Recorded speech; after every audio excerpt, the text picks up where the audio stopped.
Okay, well, hello everyone.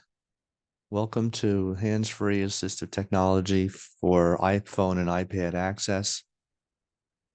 I'm happy to be here with SPAN and Janet Soto as our moderator and person at the controls today. If you have questions, we have a small group, so you can break in through you turning on your microphone, or if you want to send your question over chat, Janet will answer that for you. And it's a pleasure to be here today to talk about this technology that is really, I think, pretty awesome and built right into iPhones and iPads. And hopefully, I'll be looking for feedback from you. So if you have questions or comments, feel free to just chime in. Excuse me. And I'm going to, I gave you the link to the Google Drive folder that has today's presentation and all the documents in it. That should work. So I'm going to share my screen and get going with the presentation. Can you see my screen? Yes. Okay, great.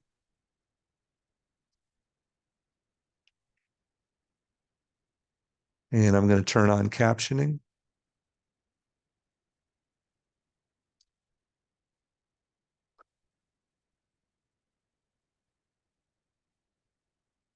Okay, so today we're going to talk about hands-free iPad and iPhone access. My name is Adam Krass. I'm an assistive technology consultant based in Bergen County, New Jersey. And again, here's the link to the Google Drive folder with all today's documents.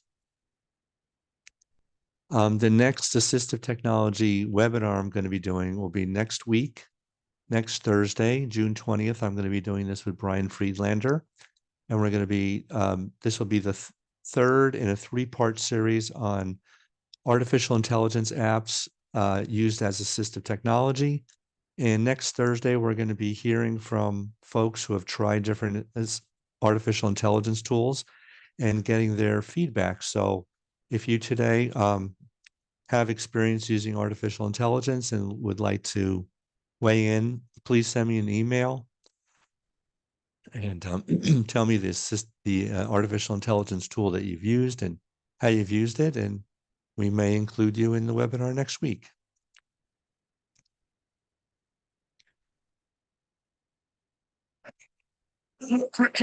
Excuse me.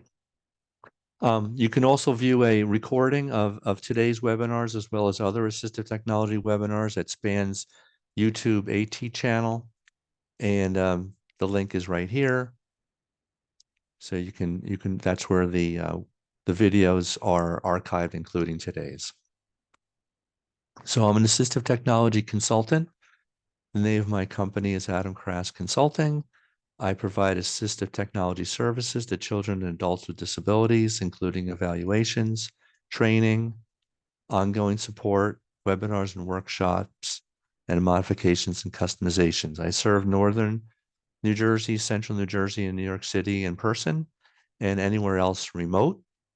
And here's my website address. I also offer 30-minute free 30-minute assistive technology consultations for anyone with a disability, family member, or anyone working with people with disabilities. These are all done remotely by phone, Zoom, Meet, FaceTime, etc.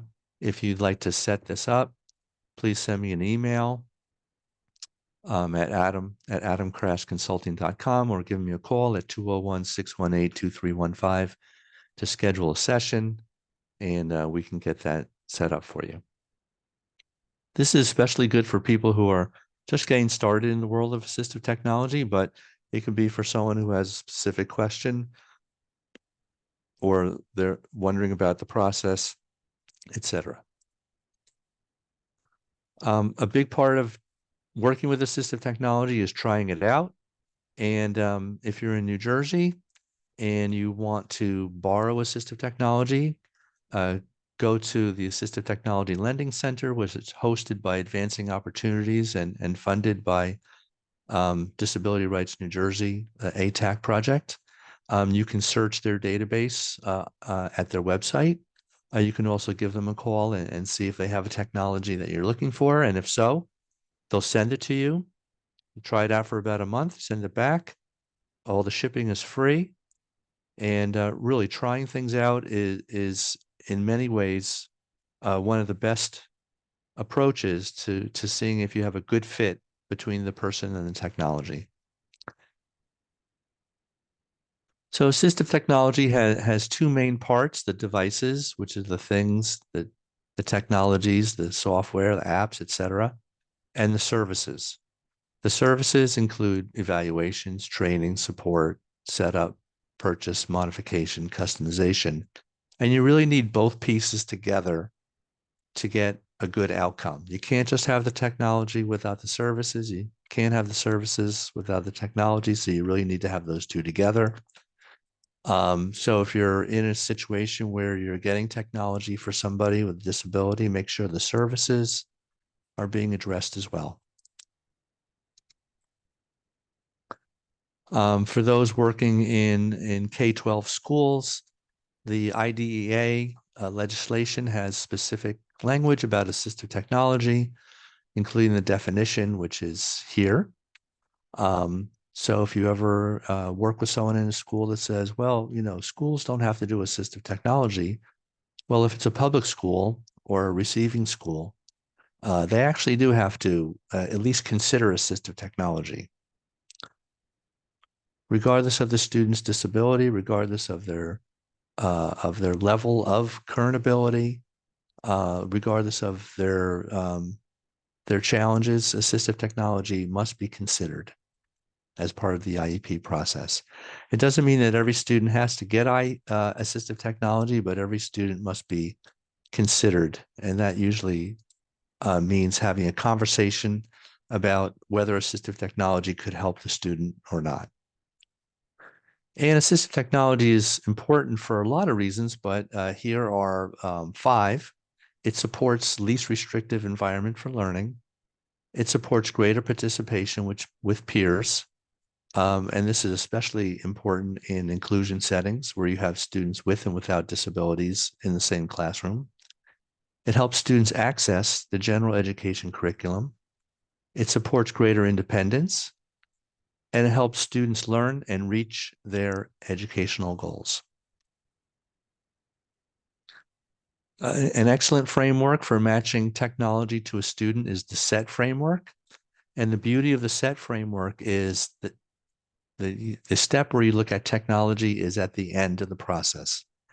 You have to start by understanding the student, their strengths, their challenges, their preferences, their skills, their abilities, the environment where they're working, the specific task that they're having difficulty doing because of their disability. And once you have those first 3 steps done, you're ready to start looking at potential technologies.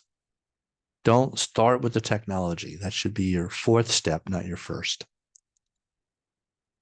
And one way to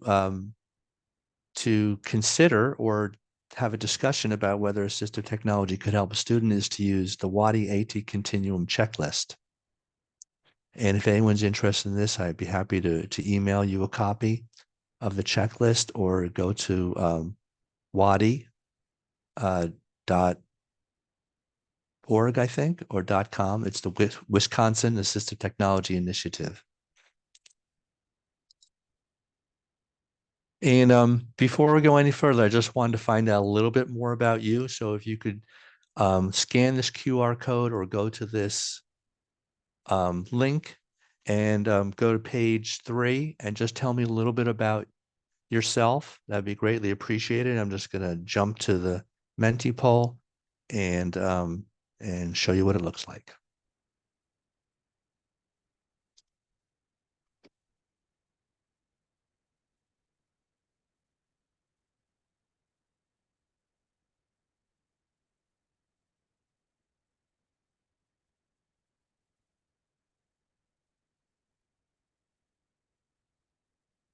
And here we go.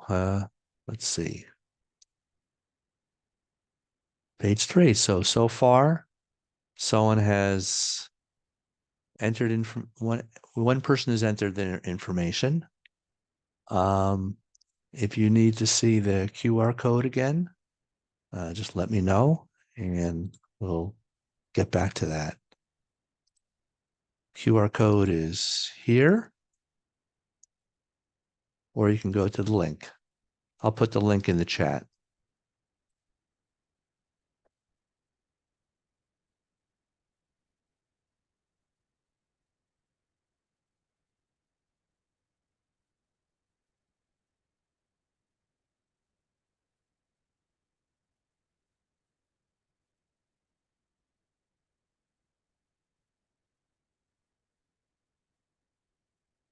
Okay, can you put that in the chat? Sorry, I'm not monitoring the chat, but I see that. So Jen, if you could let me know, or you could just turn your microphone on. Got it. Okay, thank you very much. Excellent. And we'll be coming back to the Menti poll at the end of today's presentation.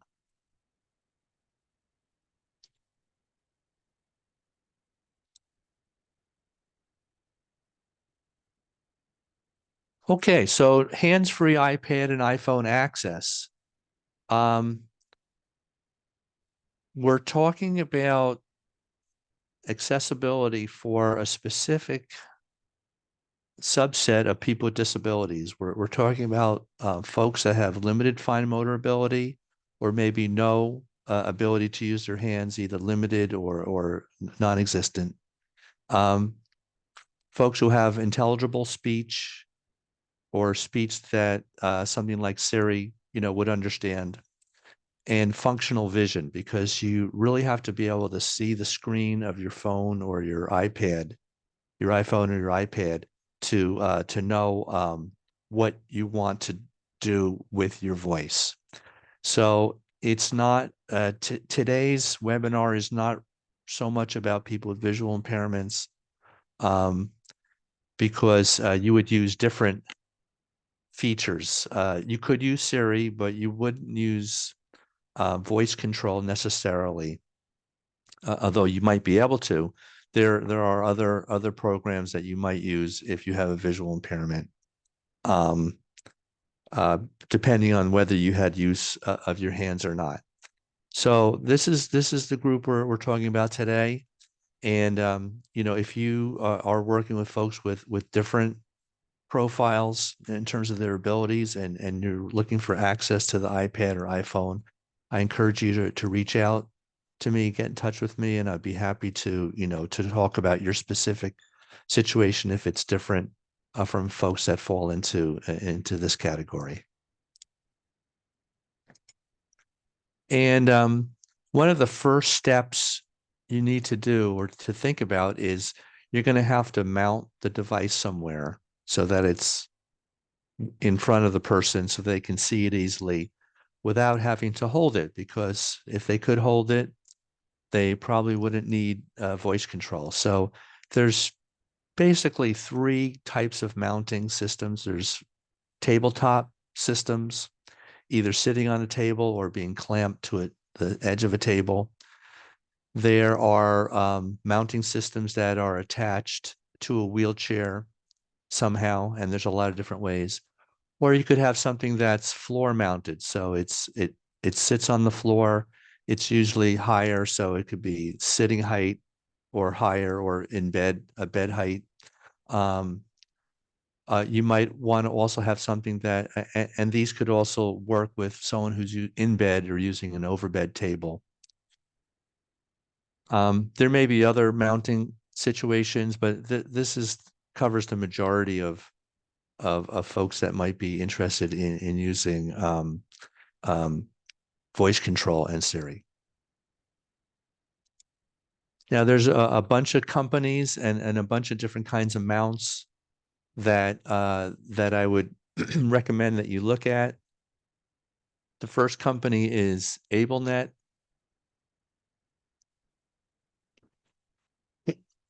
Excuse me, allergies. And they have all kinds of mounting devices that clamp onto things, or maybe they have suction cup onto a table. And, you know, here's an example of one of those. Let me just make sure you can see me. So here's an example of a mounting arm that you can get through AbleNet. It's called a Magic Arm. And this has an adjustable piece that loosens all the joints. And then when you get it to where you want it, you tighten this up, and then it holds it in place. This part is called the super clamp. And this is really a great mounting device. It can mount onto something that's flat, like a tabletop. But if you notice, there's kind of a round section in there, and that can mount onto a wheelchair tubing or a chair leg, table leg. And this is called the Magic Arm. This part here is one of many iPad holders. This particular one can snap in, and it holds your iPad. Whoops, there you go. And if this is clamped onto a table or a wheelchair, I'm going to have the iPad positioned in front of me. You can decide where you want it, and I don't have to hold it. This part is made by RAM Mounts, which is another link that we'll look at. But before we go to there, I just want to show you Modular Hose. Modular Hose is another company that makes all kinds of wheelchair and other kind of table mounts, and they use these interlocking pieces called Lockline. And Lockline is cool stuff. It's actually like industrial tubing for pouring liquids onto manufacturing equipment, but it also is really nice for, you know, it'll hold a position. It's strong enough to hold an iPhone or an iPad. And again, this is the super clamp again, but they have other clamps that you can look at. For instance, they have some of these, they look like big clips. They have some desk mounted systems. They have ones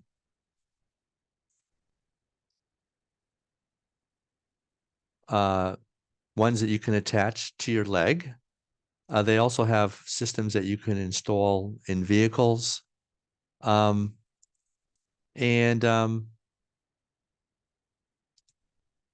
they have holders for phones or for tablets.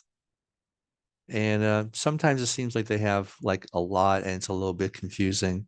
But you know, if you just wade through it a little bit, usually you can find what you're looking for. If you need help with this, let me know. But that's the Modular Hose. And then the other kinds of mounts.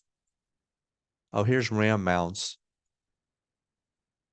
They're like super heavy duty mounts, but they're really strong.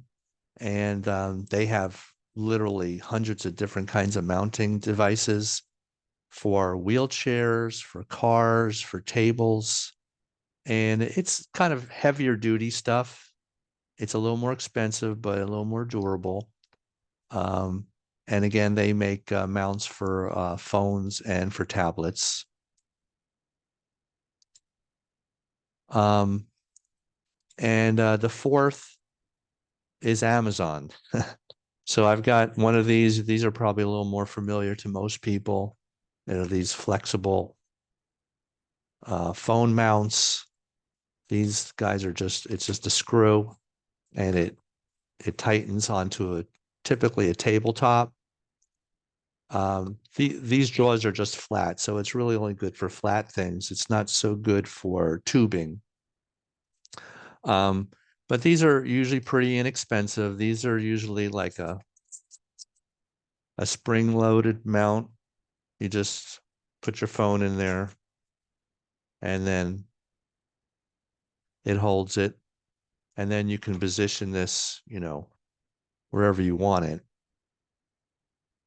And a lot of people like these because they're inexpensive and they're really easy to use. But sometimes the jaws break. I think this is the third one I've gotten from Amazon because the first two, like the first time I used it, it just broke. The spring just popped out. So you might have to try a couple before you find one that doesn't fall apart the first time. But the prices are much lower than the other companies. So there's a little bit of a trade-off, but they've got, all different kinds of configurations. There's probably thousands of these on Amazon. There's a cool thing that just wraps around tubing. I guess that's like a flexible rubberized arm. Some people like these. I mean, there's the wraparound one. So there's literally, I don't know. I haven't even tried guessing, and there's some that look like, like a gooseneck or those old fashioned desk lights. But the idea is you want something that's going to hold the device in the place where the person needs it to be. And some people have multiple mounts. Maybe they have one for home. Maybe they have one on their wheelchair, or if they're in school, they have one to put on a desk. So it's possible that you might have multiple mounts, depending on where you need to see your device. Questions about mounts?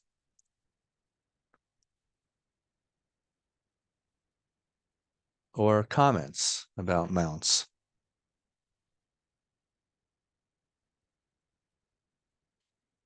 Okay. So now I just want to take a couple of minutes to look at all the accessibility features, an overview of the accessibility features on iPhone and iPad, because in my opinion, of all the mobile devices, the Apple has done a very good job of including all kinds of accessibility features on their devices. So there's no extra charge. It comes with the device. And they've continued to innovate. So they're always adding new accessibility features. They're improving the ones that they have.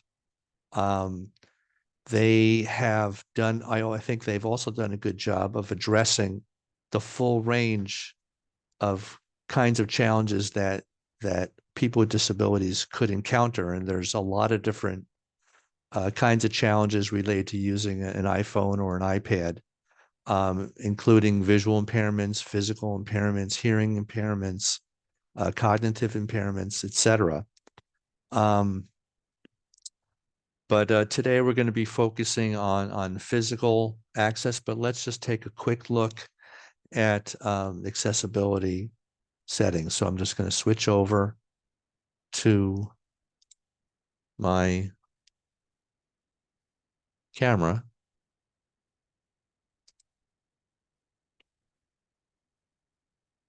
And take a look at my iPad here. All right. There we go. All right. So now it's in focus. So if you've never used an iPhone or iPad before, your settings are in this thing, looks like a gear inside a gear. And on the left-hand side, if you touch accessibility, you're going to see all the accessibility features, and they're grouped into categories. So our first group is vision.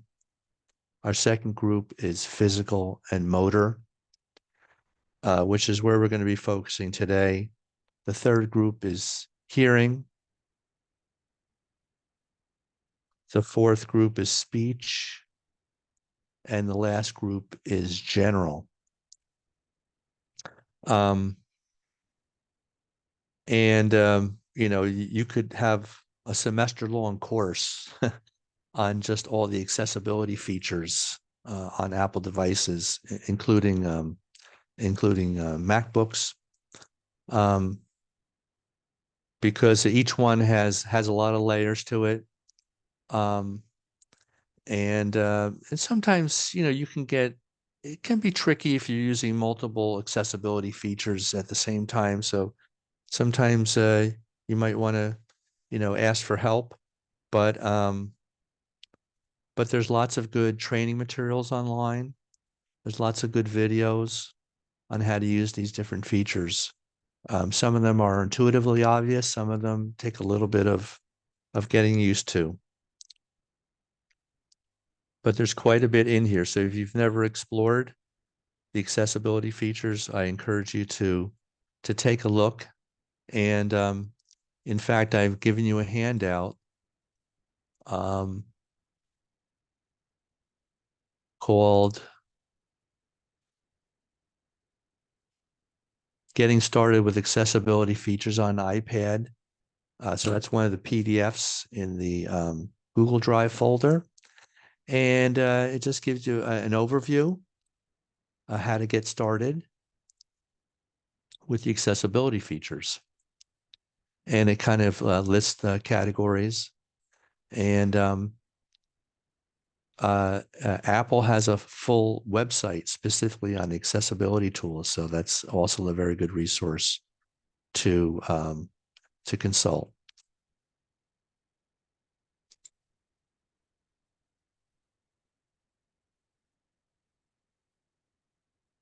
So, and I encourage you to embrace that word explore, because a lot of times you just gotta you just gotta try it and see if it works. Play around with it. The worst that'll happen is you'll have to turn off the feature somehow. In some cases, you might not know how to turn off the feature, and you might need to make a call to Apple's tech support. But most of the time, it's relatively easy to turn things off if you turned it on and you get stuck somewhere. Now, voice control is the first one we're going to jump into, and I gave you a handout on using voice control to interact with the iPad, and we're going to go into using it. I'm going to go into some of the specifics. And if you have an Apple device with you, iPhone or iPad, and you want to follow along, that's always a good idea, but not necessary. So there are commands to learn. One of them is important. It says go home, or you also often say tap or open.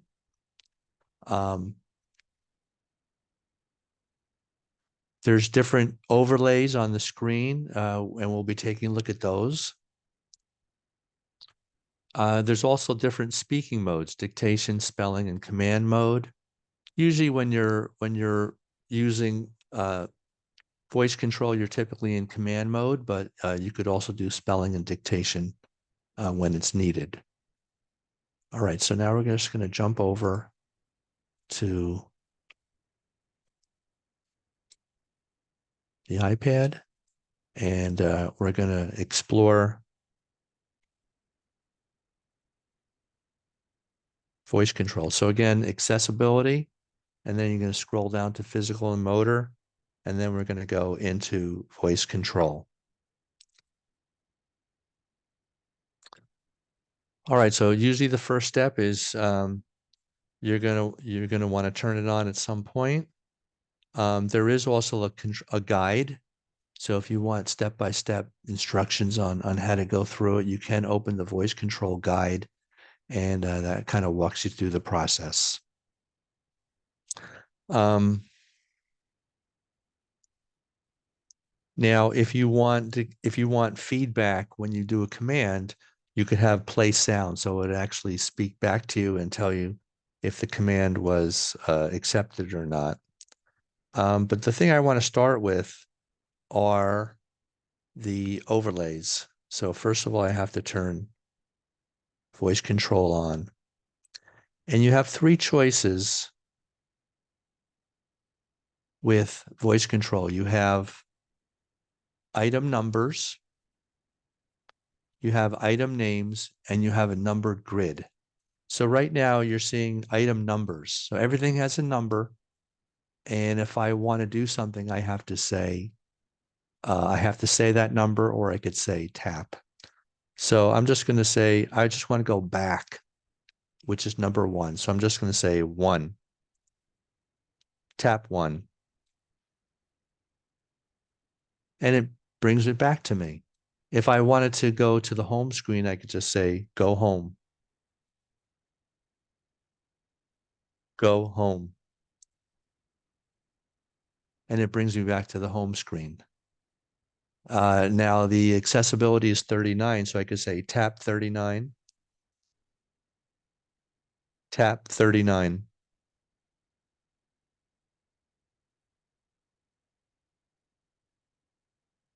Tap 22. So if you don't like numbers and you want to see the item names, I could turn that on. Tap 7. And then it shows you the name of everything. So then if you want it, you're going to have to say tap, and then you would say the name of that function to get there.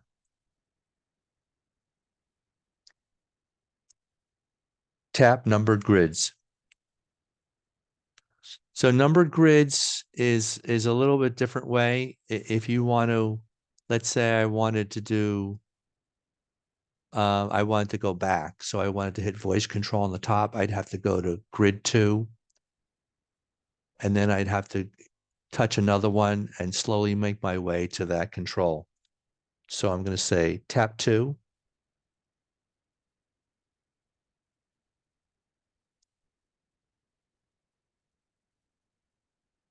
That didn't work.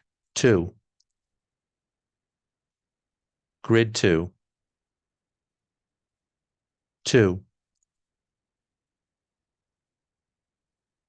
Tap. Single tap. And now I'm with grids again. So you hit whatever number you say, you'll zoom in on that block, and then it divides it up into 12 blocks again. And successively through that, you get to where you want. And when you get to when you're on top of the thing you want, you say single tap, and it will do a tap of that item. So there's 3 ways of doing it. Some people, everyone has their favorite. The one that seems to be the most popular is numbers. So let's turn that on. 12, 12,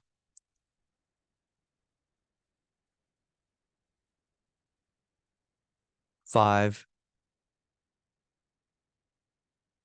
8, single tap.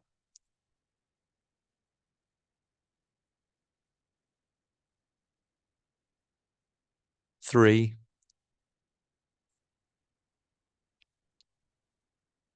5,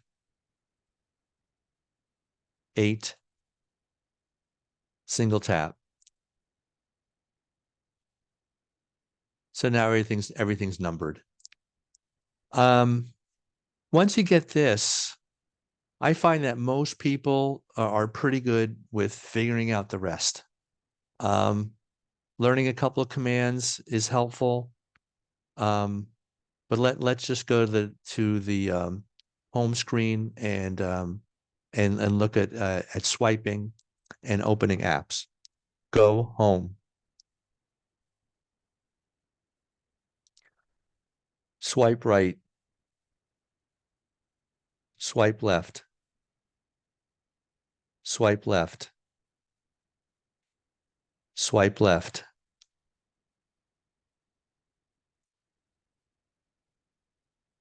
Three.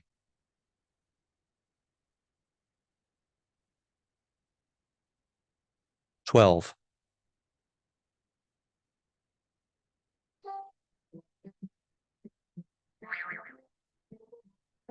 Go home.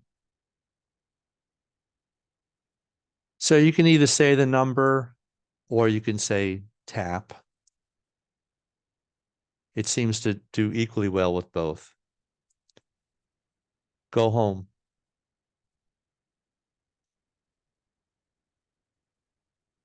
You could also turn the microphone off. So if you don't want it to listen to you, you can say, stop listening. Stop listening.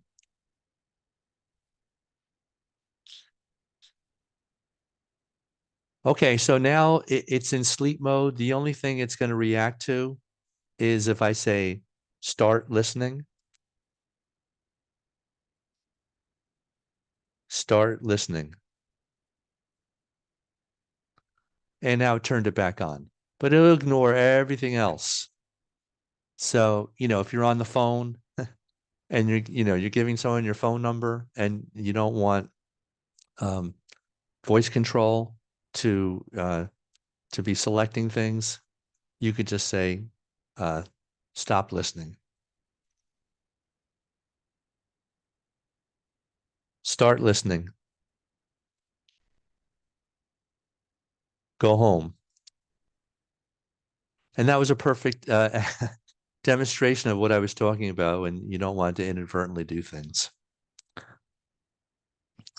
And you could also use this for writing. So let's say we want to open a note, 25.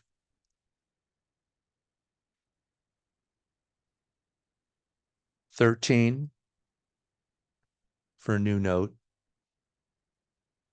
And then if I wanted to do some dictation, I could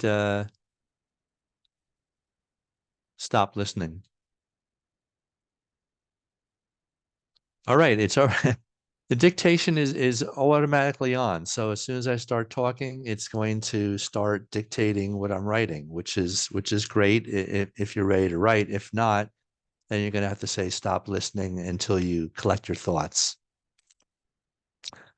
So I'm going to try to select this and delete it and start over. Start listening. Start listening.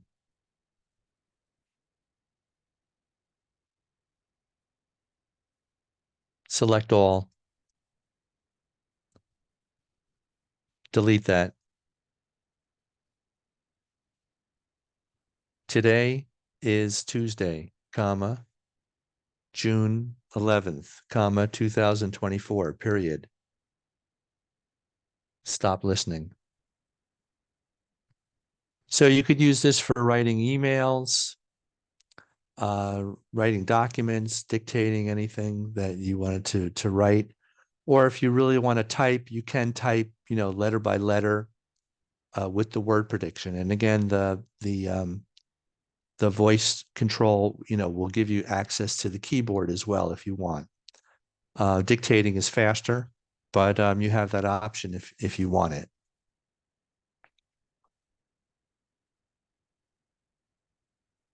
So that's pretty much 90% of what most people are using or doing with voice control. Opening apps, closing apps, swiping, swiping up and down, swiping left and right, sending emails, sending text messages. All of these things can be done with voice typing. Surfing the internet, doing searches, opening pretty much any app, using any control. And the thing that I think is really awesome about voice control is it's a universal app. So in other words, it should be compatible with any app that is on either of your devices. You don't need these features built into the app. It's built into the device. So your device figures out where all the tappable items are, and it'll put a number next to it. Now, it's not 100% always going to be perfect. And I think sometimes people that use the numbered system sometimes have to switch over to the numbered grid if a number doesn't show up next to something that they want to use. There are also functions for doing drawing, for clicking and dragging. and kind of emulating what you would do when you're drawing on a screen. That's a little bit more advanced, but I believe that there is a way to do it. But for 99% of the things that most people are doing on iPhones or iPads, at least in terms of communication and internet access and making phone calls and things like that, the regular tapping seems to be sufficient as far as I can tell.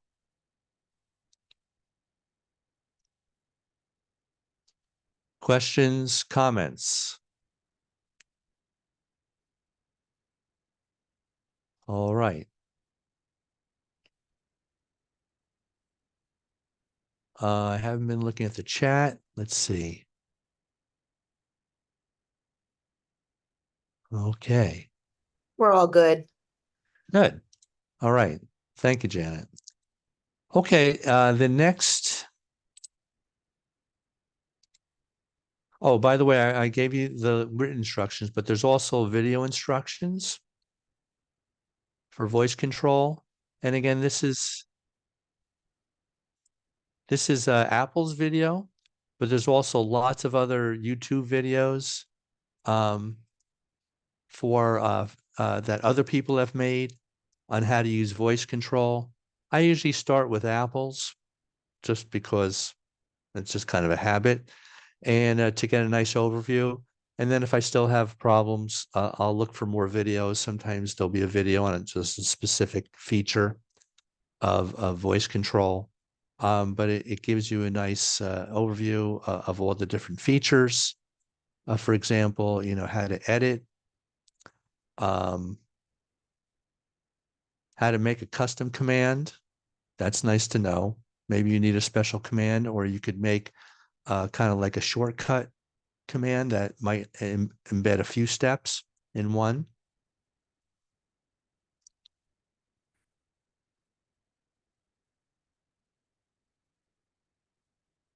Okay. And next is Siri. How to use Siri. Now, many people have used Siri.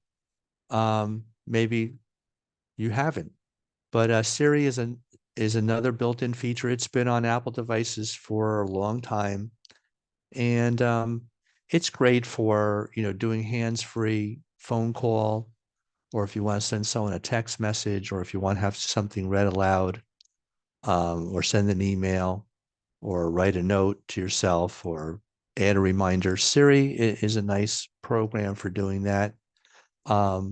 And a lot of people that use voice control also use Siri for certain things, because sometimes it's easier to do with Siri. Some things are easier to do with voice control. So it's good to be familiar with both features. And I have a series. Here's Apple's guide on getting started with Siri.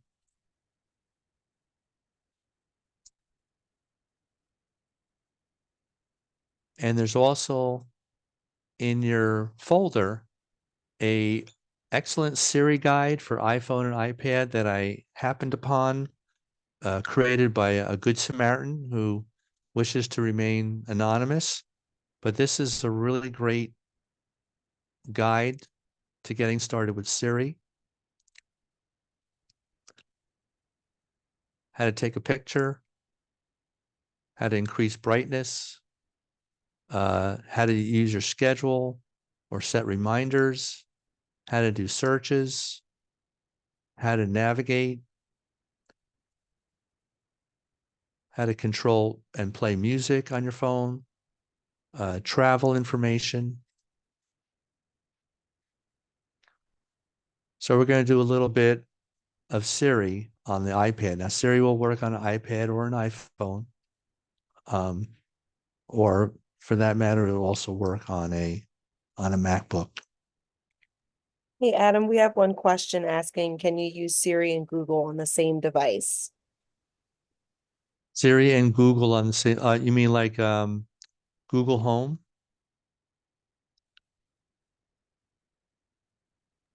Yes. Okay. Yes, you can,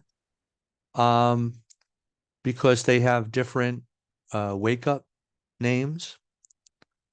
So if if you want to use Siri, you're going to have to say Siri. If you want to use Google, you use the Google wake up command. So you can have them both. They're kind of separate programs, so they don't interfere with each other that much. And some people do use multiple devices. I mean, they might have they might have two different smart speakers in their home. But you could have both apps. Well, actually, let me rephrase that. I haven't tried Google Home on an iPad or an iPhone, so I don't know for sure, but I know they can both work on a Windows computer. So I'm going to From say what I know that you can utilize Google's Alexa from the app, but you'd have to have the app downloaded on one of your Apple devices to okay. utilize that assistive technology. Okay. So it sounds like if you have both, if you have the app for that other smart speaker program, then you could use them. You could have them both on the same device. And if they have different wake up commands, obviously you're going to use one or the other, but not both at the same time. We'll have one more follow-up question, if it's better to just standardize to one. Yeah, that's a really good question, and a lot of people struggle with that. I don't have one answer that would work for everyone's situation.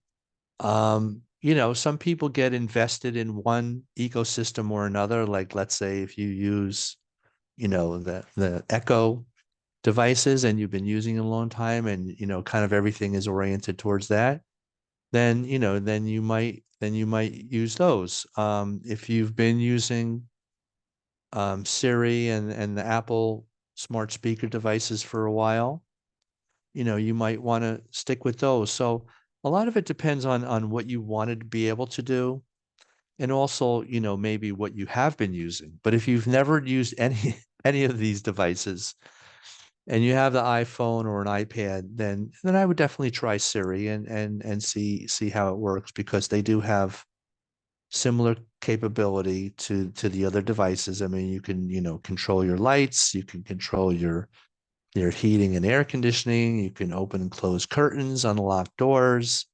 You can pretty much do all of those things with all three of the big three, um, Google, Amazon, and Apple. So the other factor that I often tell people is, is there someone in your family or in your friend circle that knows one of them really well? And if so, you might just want to go with that one, because they'll be able to help you get started and be able to, give you advice. So, um, sorry, I can't give you a simple answer on that one. But there's lots of people who use, more than one, at this, they have them both set up.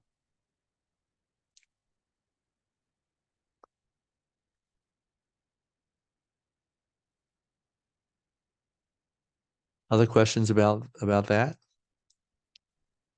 All Nope, right, so thank you. okay. You're welcome. So let's try a little bit with Siri. So one of the first things you should think about if you're going to use Siri is you got to turn on, if you're going to use it hands-free, you have to turn on the Hey Siri feature. So, and you see it just turned on my iPad. I'm going to show you where to do that. Stop. Unfortunately, I'm unable to perform that task. No. Okay, so if you go into your settings and you're going to go into Siri and search, and on top here it says listen for, and this is where you're going to decide to not have it listen, which wouldn't make sense in this context because we want it to listen. You could have it listen to Siri or Hey Siri, or just Hey Siri. So in this case, I have it on only Hey Siri. Now, sometimes it's going to ask you to train, stop. Sometimes they're going to ask you to train your voice. Train stop. Check it out.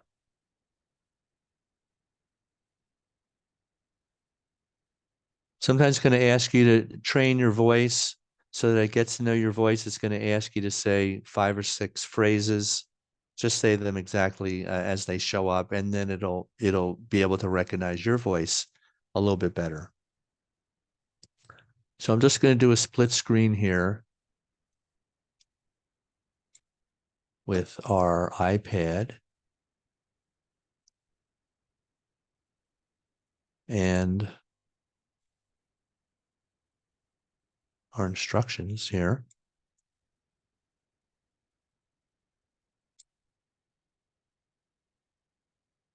So if you want to make a FaceTime call, whoops.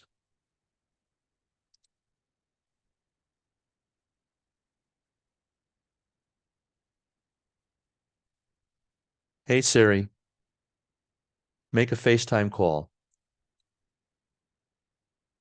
Before I can help with that, you'll need to turn on FaceTime. Hey Siri, send a message. To who? Adam. I don't see Adam in your contacts. To who? Okay, so I forgot to add people to my contacts on this. So let's try it on my phone because I do have everything set up there. To who? All right, so I'm going to turn that off here. And we're going to try my phone.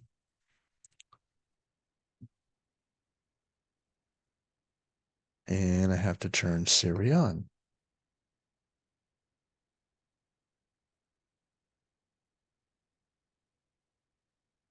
Whoops.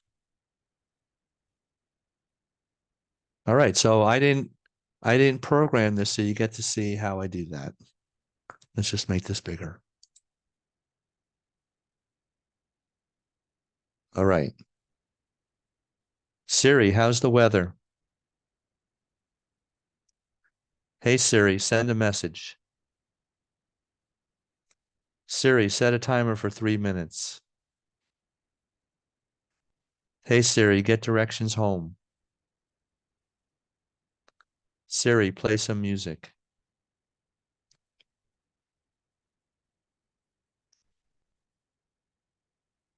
Hey Siri, send a text message. To who? Lori. What do you want to say to Lori? Hi Lori. Period. It says, Hi, Lori. Send it. Yes. Done.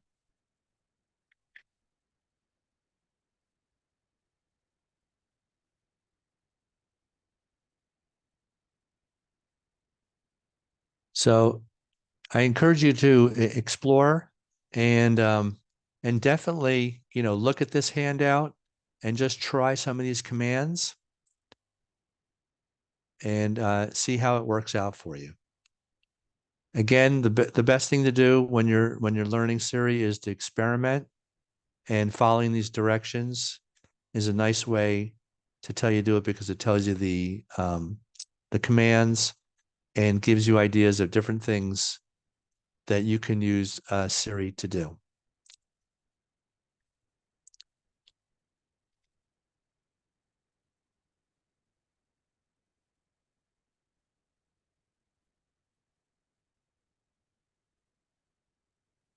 Okay, so before we finish up, I was just wondering if you would be so kind as to go back to the Menti poll and complete pages 4, 5, and 6. And after that, we'll open up to questions and discussion. So again, if you could just go back to the Menti poll, following the link or the QR code and complete pages 4, 5, and 6, it would be greatly appreciated.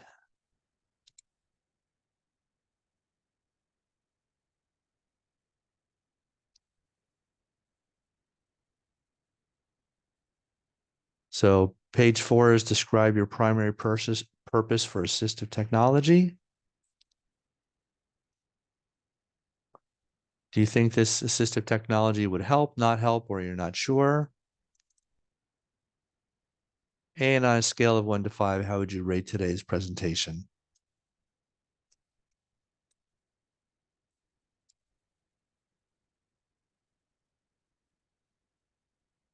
And here's my contact information, email, phone number, website.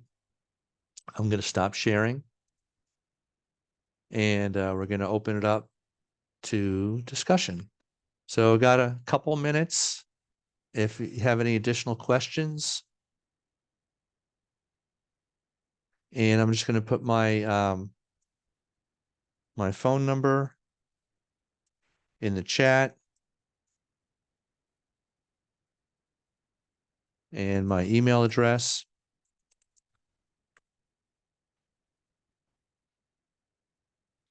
If you want to get in touch with me after today, and Jane and Jean, thank you very much for coming on today and attending this webinar. And I hope you found it interesting. And again, if you have additional questions about other accessibility features on the iPad or iPhone, please reach out to me. And if there's no additional questions, everyone have a great day. And thanks again. Thanks. That was a great help. Thank you very much. You're very welcome. Thank you, Adam. That was really helpful. You're welcome. I'm interested in some of the other newer features that came out, like the voiceover and the live speech. Oh, not the voiceover, the Mhm. live speech stuff. Would I be able to contact you? Or are you planning on having another webinar like this for that? Well, I am thinking of doing a follow-up webinar to look at voiceover, perhaps in the fall, but live speech would be a good topic to add to that. But it's not planned yet. There's no dates for that as of yet. Okay, I might just reach out to you separately about some questions I have about live speech. Okay, Jane. Thank you so much. Absolutely. You're welcome. And thanks very much, Janet, for moderating today. I appreciate your help, Janet. Thank you. No problem. It was great. Super informative. I got more Yeah, very tidbits for good. myself too. So awesome. Excellent. Excellent. All right, everyone. Have a good one. And we'll see you next time. Have a nice day. Bye-bye. Thank you. You too.